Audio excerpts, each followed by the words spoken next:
Järgmisena siia palun siis, nii nagu lubatud, 2 külalist Rootsist, Karolinska instituudist staadidirektor Johanna Krippenberg ja Rootsi politseiameti Stockholmi piirkonna kuriteoennetuse koordinaator Patrick Widell ja Stockholmi enda kogemusest alkoholiga seotud kahjude vähendamisest kohalikul tasandil me rääkima hakkame. So, Patrick and Johanna, floor is yours, and we are ready. Nii, Johanna ja Patrik, sõna on teil. Great, can you hear us? Great.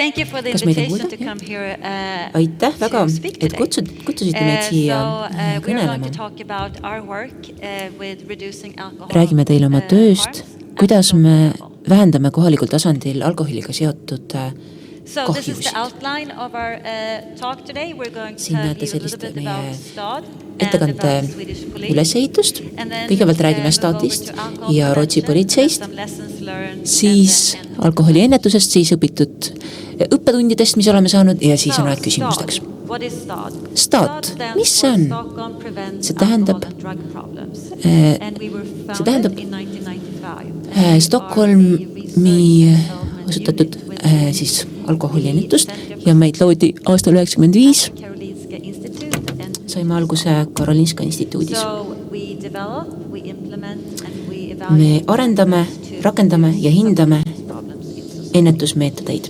mille eesmärgiks on vähendada siis mõnuainete kasutamist Together in close collaboration. ning teeme And we koostööd are ka teiste specialists in üksustega prevention science, what Gregor Burkhardt were just Ning talking about. oleme ka And, IT-alase we work alaga hästi regional kursis. level, but also national and Töötame regionaalsel ja riiklikul ning ka rahvusvahelisel tasandil. Here you can see Swedish police officers. Siin näete Rootsi politseinikke. Meil on väga suur väljakutse on meile inimestele see, et me oleme väga reaktiivsed. Ja see on meile keeruline. Pole mõtet lihtsalt uurida tehtud kuritegusid. Me peame mõtlema, kuidas me saaks kuritegevust vähendada. Ja selleks peame me kuritegusid ennetama.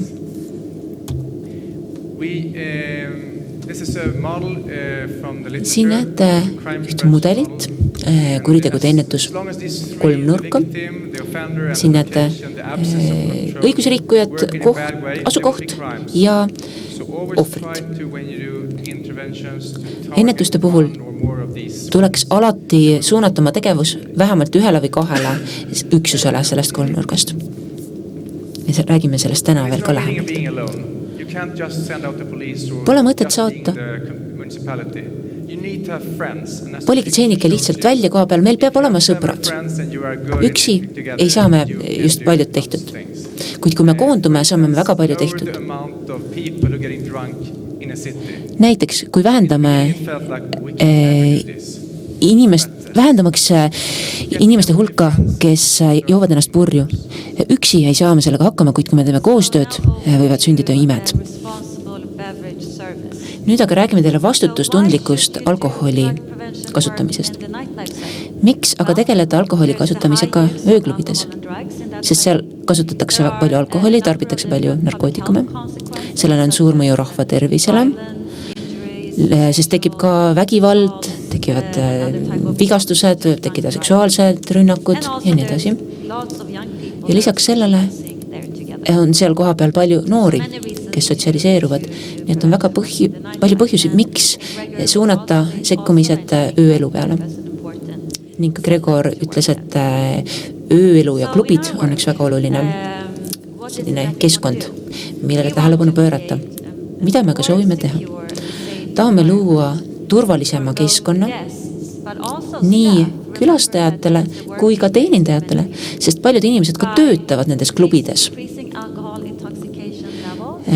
Tahame vähendada alkoholist purju jäämist ja mõnuainete tarvitamist ja seetõttu ka sellega seotud vägivalda. Meie üldine eesmärk on vähendada vägivalda We had specific goals to reach those goals. ööklubides ning konkreetsemad eesmärgid Of alcohol to both obvious vähendada alkoholi müüki guests. So that means silmnähtavalt purjus inimestele, neil ei tohiks rohkem alkoholi siis müüa, ning vähendada ka juhte, kui müüakse alkoholi alaealistele inimestele. Rootsis on selleks alaealiste piiriks 18. And then over to the START model. What is Nüüd it aga that we START have done? mudel, mida oleme me siin seni ette võtnud? Kutsume seda mitmest komponendiks koosnevaks sekkumiseks. Siin on olulisel kohal sekkumine näiteks. Me mobiliseerime kogukonna, leiame üles, kes on tähtsad sidusgrupid ja see kõik võtab väga palju aega. Ja me oleme märganud,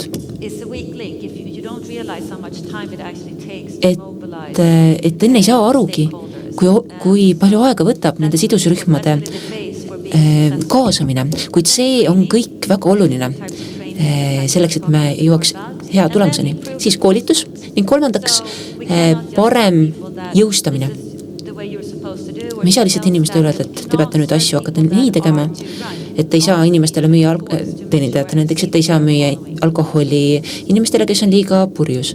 Seda tuleb kõik targalt teha. Siin näete meie sõpru. Ma tahan näha ka, kes siin meil koha peal. Üksi asjade tegemisel ei ole mingit mõtet. Siin näete siis litsentsiametit, politseid ning lisaks sellele ka hotelli ja restoranide töötajate ühingut. Some police cars leaving the police stations every Friday or Saturday night. But in all the clubs, there are like hundreds of bartenders. Tähendab, politseijaaskonnas on teatav hulk, piiratud hulk politseinikke, kuid kui me saame mobiliseerida ja kaasata ka näiteks ööklubide töötajad, siis on meil juba väga suur koostöövõrgustik. Me teame, aga miks peaks olema kaasatud need ööeluga seotud inimesed? Inimesed tahavad käia ööklubides, kus on ikka ohutu ja meeldiv. Paljud inimesed tahavad suhelda sotsiaalselt. Et on hea meelega vastutustundlikud. Siin näete silti. Hea külastaja, oleme siis osa sellest vastutustundlikust alkoholimüügi programmist.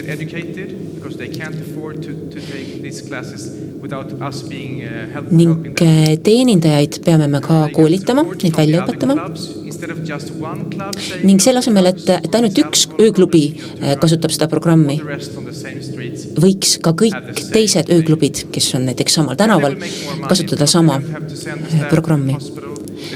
Ja see on neile ka kulutõhus, sest nad ei pea enam oma kliente saatma haiglasse, nad ei pea maksma purunenud klaaside eest ja nii edasi. Koolitus. Me õpetame siis töötajad välja 2 päeva jooksul. Kui klubi on avatud ka pärast kella 1 öösel, siis peavad teenindajad käima väljaõppel. Ja väga paljudele töötajatele see väljaõppe ka meeldib.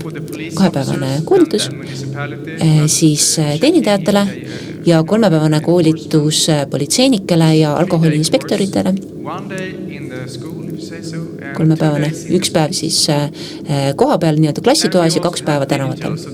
Ja lisaks sellele on meil ka e-koolitus, digitaalne. Et 2 sellist varianti, nii interaktiivne näost näkku treening kui ka siis e-koolitus. On oluline, et saadaks aru, kus on piir. Siin näete, on siis kaine inimene üleval ja siis täiesti purjus inimene täiesti all. Seal vahel on ka siis veidi selline tipsitanud, švipsis inimene ja sellised eri astmed. Ja kui inimene on ilmselgelt joobes, see on äratuntav. näha, silmad on veidi vidukil, nad ei saa võib-olla kohe aru, mida neile öeldakse, nad paluvad, et korrataks, võib-olla nad tuiguvad veidi kõndides. Ja lisaks on siis see kõige viimane aste, kus ei saada enam ilma kõrvalise abita hakkama. Kui on see 4. aste tumepunane, siis ei lasta neid klubisse, vaid suunatakse neid hellalt koduteele ja öeldakse, et tulge siis mõni järgmine päev jälle tagasi. Nüüd aga dokumentide kontrollimine. Käime ööklubis ja vaatame, kas te olete piisavalt vana. Olete te vähemalt 18 aastane. Ning me kontrollime, kas inimene, kes pidi ukse peal kontrollima dokumenti, kas ta on oma tööd korralikult teinud. Me vaatame, kas alkoholiga on kõik korras ning kas ka dokumendid on korralikult ära kontrollinud. Tulemused. Kuhu me oleme seni jõudnud? Siin näete. Vaatame, et kui tihti serveeritakse ilmselgelt purjus olevatele inimestele alkoholi. Ja millal keeldutakse neile alkoholi müümast ja saadetakse neid sealt ära. Testisime seda ja 96. aastal oli üks number ja 2016. hoopis teine. 96. aastal oli joobes inimesel väga lihtne alkoholi osta, vaid 5% juhtudest keelduti. Kuid aja jooksul see keeldumise hulk kasvas ja 2016. aastal keelduti joobes inimesele alkoholi müümast juba 77% juhtudest. Nii et siin on näha väga suur statistiline muutus. Mäletate meie konkreetseid eesmärke?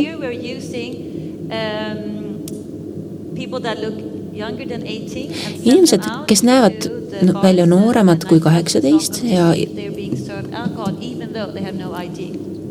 ja siis vaadata, et kas nad lubatakse klubidesse sisse, kas neile müüakse alkoholi. 96. aastal keelduti neile alkoholi müümast 45% juhtudest, siis aga mitte. Aja jooksul aga on siin töötajad välja õpetatud, tehtud palju koostööd.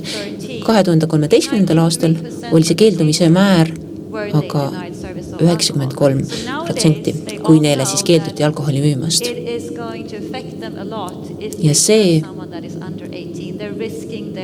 ja nüüdseks on ka nii, et kui inimene teenindaja müüb alkoholi alla 18 aastasele, siis see on talle väga riskantne olukord. Ta üritab kindla peale seda olukorda vältida, sest muidu kaasnevad sellega ka sanktsioonid. Nüüd aga, kuidas on olnud lugu alkoholiga seotud vägivalla vähendamisega? Kui alustasime tööd? Meil oli siis üks kontrollpiirkond ning üks piirkond, kus me rakendasime seda programmi. Toimus ning reaalses sekkumispiirkonnas vähenes vägivald 29% võrra.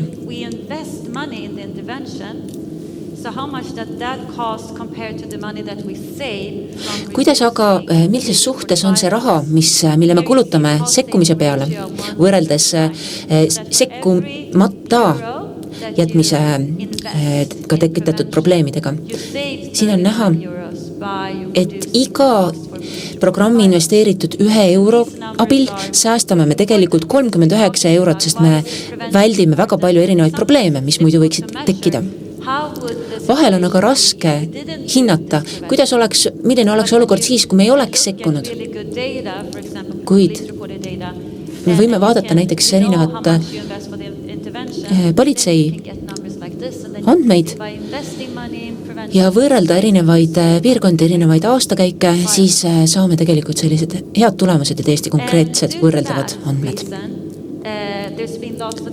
Sel põhjusel on meie töö ja projektide vastu ka väga suur huvi. Seda infot on jagatud Euroopa Liidus, näiteks Saksamaale, Hollandisse, Ühendkuningriiki, Tšehhi ja seda ka erinevates keskkondades või oludes.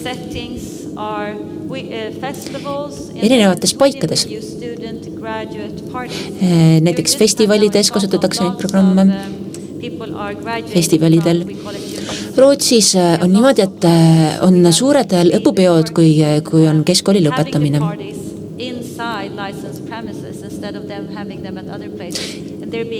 Ning need lõpupeod toimuvad üldiselt kontrollitud oludes ning seal on selle alkoholimüügiga nüüd palju paremini. Lisaks spordiüritused, kus on samuti palju alkoholitarbimist ja vägivalda, ööklubides narkootikumide kasutamine ning avalikes kohtades kogunemised. Kõikide nende keskkondadega oleme tegelenud. Nii palju siis ööklubidesse, oludesse sekkumisest. Nüüd aga alaealised. Me teame, et teil on ka siin nendega probleeme. Noored ostavad alkoholi poodidest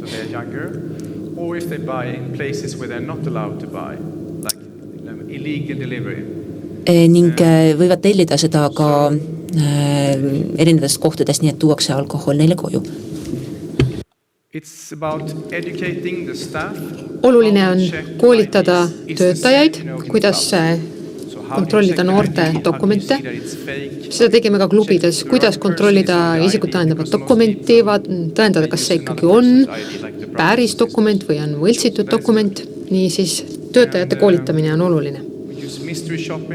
Samuti kasutame testostjaid, et näha, kas selles linna osas on probleeme alaealistele alkoholi müümisega, kas kontrollitakse isikut tõendavat dokumenti.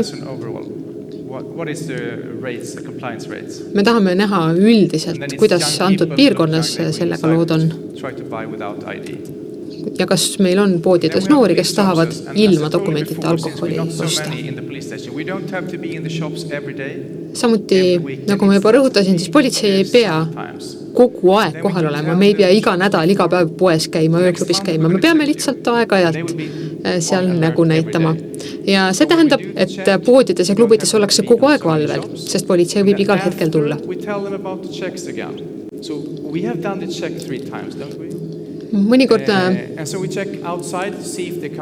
me ei lähegi poodi sisse, vaid oleme poe ees ja vaatame, kas alaealised käivad sisse välja. Kui alaealine tuleb alkoholiga välja, siis me küsime, et kui vana sa oled. Kui alaealistel ei ole alkoholi müüdud, siis me läheme ja kiidame poemüüjaid. Ütleme, et me oleme siin juba tund aega olnud ja te olete väga tubli tööd teinud. Kui aga alaealisele on alkoholi müüdud, siis me teeme neile trahvi. Ja nad saavad siis trahvi, mille suurus sõltub nende sissetulekust.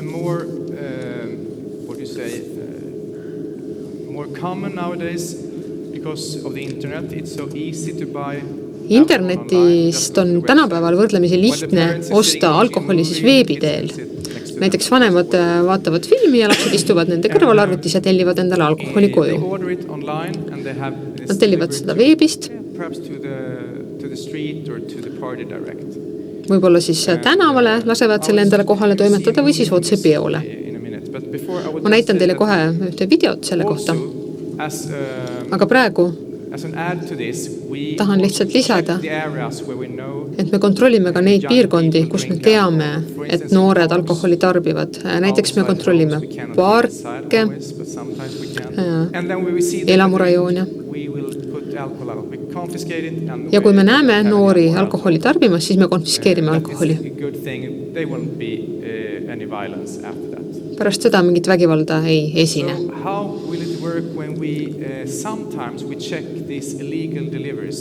Mõnikord kontrollime me ka alkoholi ebaseaduslikku kohale toimetamist. See on muidugi keeruline, sellepärast, et alkohol tellitakse internetist ja seda me veel nii hästi jälgida ei suuda.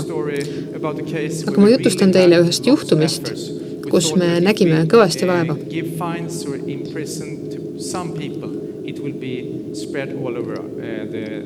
Me teadsime, et kui me teeme mõned trahvid ja pistame mõned inimesed pukri, siis levib sõna sellest üle kogu Stockholmi. Me teadsime, et noortel olid teatud telefoninumbrid, me hakkasime neid numbreid pealt kuulama. So the police officers with plain clothes can follow them. Erariietes politseinikud jälitasid neid inimesi ja siin on nüüd siis video, mille filmis üks politseinik. Yes, you. And one more press. Do we start it or do you? Then you started. We're extra. So here the guys are coming in that silver Siin näete, et siin on see hõbedane auto. Näete seal, neil on alkoholikastid seal. And they made it, they meet here. Nad saavad siin Always kokku. go inside the cars so no one will see when they trade, when they give Kaubavahetus toimub alati autos, et keegi ei näeks. quick stop, pay with the phones. Nad maksavad Everyone is telefoniga so happy. ja kõik on endaga väga rahul. And you won't see it, but they are like 16, 17. Need tüdrukud on 15. kuskil 15, 16. Kõige noorem oli 13. So we can follow them after all the time. And as I told you, Me käisime neil siis järgi. wired their phones. And you can hear from one call. Me kuulasime nende telefone pealt ja nüüd Voice of the girl. kuulete ühte telefonikõnet. Me moonutasime tüdruku häält. This is one call. See on lihtsalt üks telefonikõne siis. Turn it on. And one.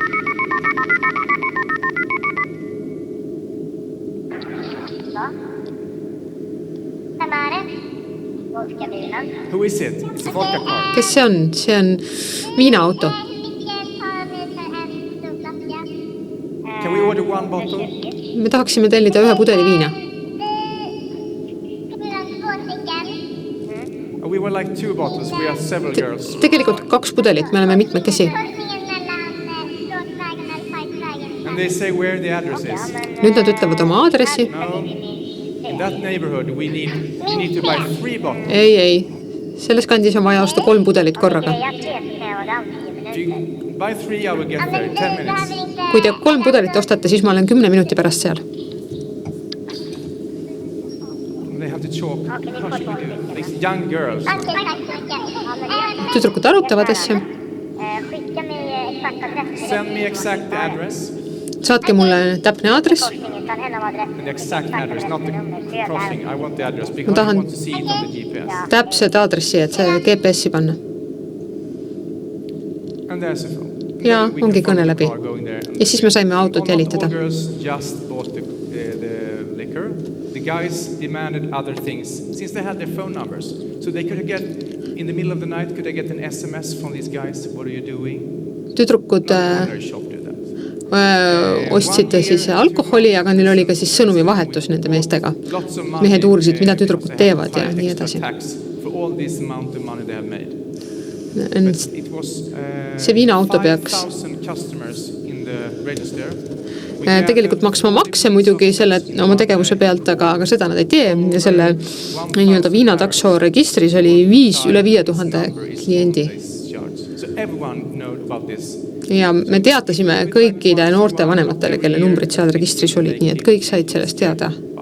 Ja see oli väga hea ja hirmutav näide. So then we were going to end with some lessons learned. Lõpetuseks kavatsime jagada saadud One thing õppetunde. that we found is very important is to conduct Me leidsime, needs assessment. So what et is needs väga oluline on läbi viia assessment? vajaduste Find out hinnang. what the different See tähendab, stakeholders et me uurime välja, wanting you to do and also mida erinevad collect sidusrühmad data and collect data. meilt ootavad. Samuti on väga oluline koguda asjaomased andmed. Kui meil on probleem, siis milline see probleem on. Kui meil on korralik vajaduste hinnang, siis on meil asjast palju selgem pilt.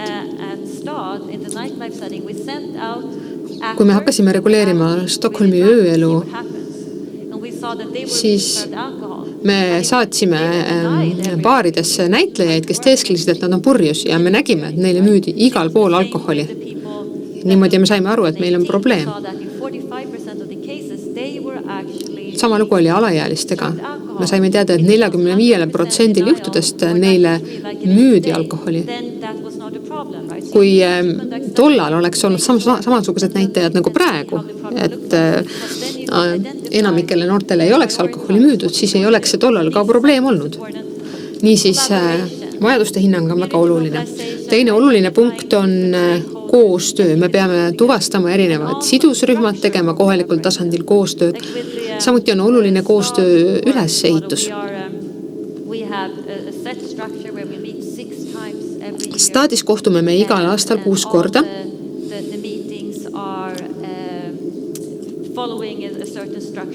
Kõikidel kohtumistel on teatud struktuur, meil on seal töörühmad ja nii edasi.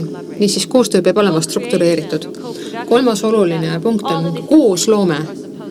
Kõik sidusrühmad peavad olema kaasatud. Kui nad on kaasatud, siis tunnevad nad, et neil on vastutus ja nad on huvitatud selles programmis osalemisest. Kui keegi käsib sulle midagi teha, siis ei taha sa midagi teha, aga kui sa oled osaleja, kui sa panustad, siis oled sa ka huvitatud sellest osalemisest. Ja see annab siis sidusrühmadele vastutuse. Üks edu saladus Rootsis meil on olnud kirjalik kokkulepe sidusrühmade vahel. Meil on 5-aastane kirjalik kokkulepe, kus tuuakse ära, mida kõik sidusrühmad peavad järgmisel 5 aastal tegema, mida peab politsei tegema, mida meie staadis teeme. Ma tahaksin lihtsalt lisada. Gregor de Borker ütles, et enne peaks koolitama juhte.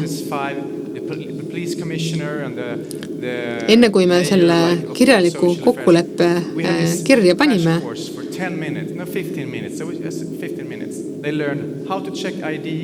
siis õpetasime me linnapeale ja kõikidele tähtsatele tegelastele, kuidas näiteks dokumenti kontrollida. Ehk siis ka juhte on väga oluline koolitada. Samuti saime me üsna palju meedia tähelepanu sellega, et me selle kirjaliku leppe allkirjastasime. Ja viimane punkt, programmid, millel on siis palju komponente. Ainult koolitamisest ja harimisest ei piisa, me peame kaasama kogukonna, me peame koolitama, me peame jõustama oma programme. See on kõik sekkumise osa. Suur aitäh teile! Aitäh teile!